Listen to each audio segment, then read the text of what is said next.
The FBI once called him the most dangerous man in America, not because he carried a gun, not because he ordered hits, but because he understood something that every gangster before him had missed. Money, not muscle, is the real power. Meyer Lansky never pulled a trigger. He never went to prison for more than 2 months in his entire life. He built a criminal financial empire worth an estimated $300 million, and yet when he died, his estate was worth less than $57,000. That contradiction alone tells you everything about who Meyer Lansky really was. Meyer Lansky was born Meyer Lansky in 1902 in Grodno, a city that is now part of modern-day Belarus. His family were Jewish immigrants who fled the brutal anti-Semitic pogroms of Eastern Europe and landed in the overcrowded, chaotic streets of New York's Lower East Side around 1911. The Lower East Side in the early 1900s was a pressure cooker. Thousands of immigrant families crammed into tiny tenements. Poverty was not a condition, it was an identity. Young boys on those streets learned quickly that the law protected people who already had money, not people trying to get it. It was on those streets that Lansky met Benjamin Bugsy Siegel, a wild, unpredictable kid who would become his lifelong partner. Where Siegel was explosive and reckless, Lansky was calm, methodical, and almost frighteningly intelligent. Together, they formed the Bugs and Meyer mob, a small crew that offered protection services, which really meant they were hired muscle for illegal gambling operations. What separated Lansky from every other street criminal of his generation was a gift.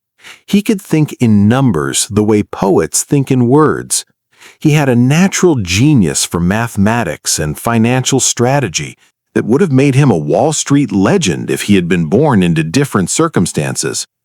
He saw something in illegal gambling that nobody else had fully grasped yet.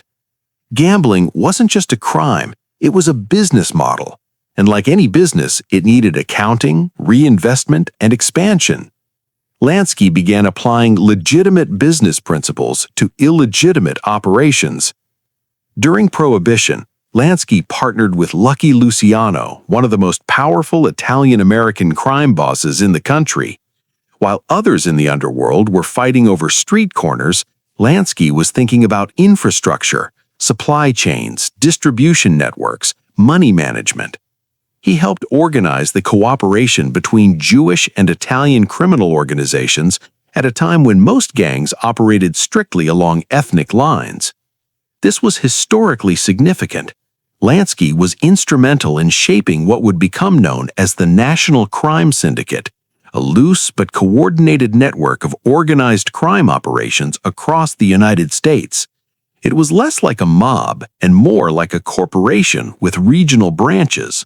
Lansky's greatest legitimate-looking venture was his work in Cuba during the 1950s under dictator Fulgencio Batista. Lansky had a personal relationship with Batista and essentially received the rights to run and modernize Havana's casino industry in exchange for kickbacks to the Cuban government. He transformed Havana into the Las Vegas of the Caribbean. The Hotel Nacional, the Riviera Hotel, these became world-class gambling destinations that attracted celebrities, politicians, and wealthy tourists from across the world. For a brief period in the late 1950s, Havana was arguably the most glamorous gambling city on Earth, and Meyer Lansky was the man running it.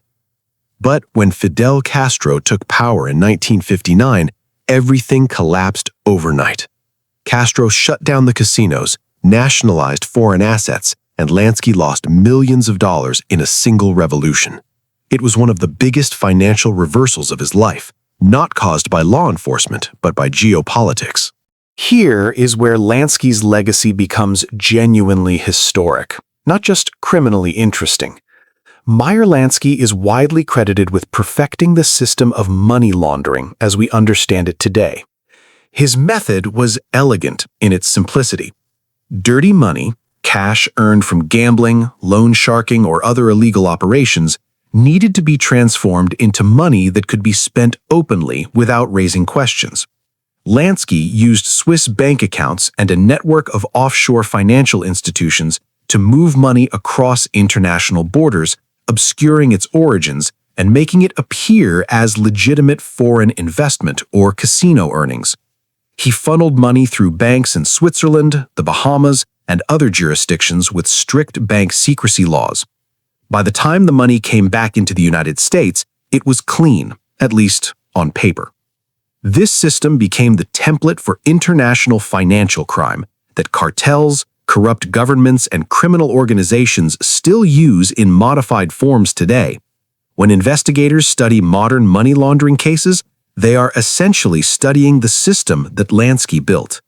Despite being under FBI surveillance for decades, despite being considered one of the most wanted financial criminals in American history, Lansky spent a total of only 60 days in prison in his entire life. He was arrested multiple times, investigated constantly, had his phones tapped, his mail opened, and yet the evidence never accumulated into a conviction.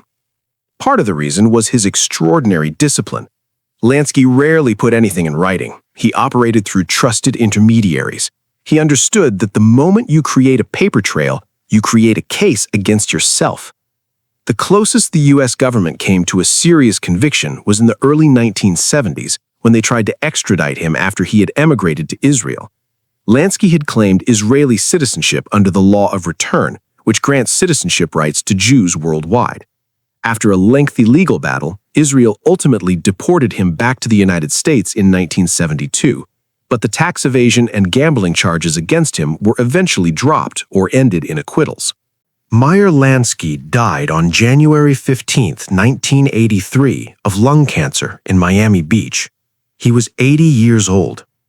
Here is the question that has fascinated historians, journalists, and law enforcement investigators ever since.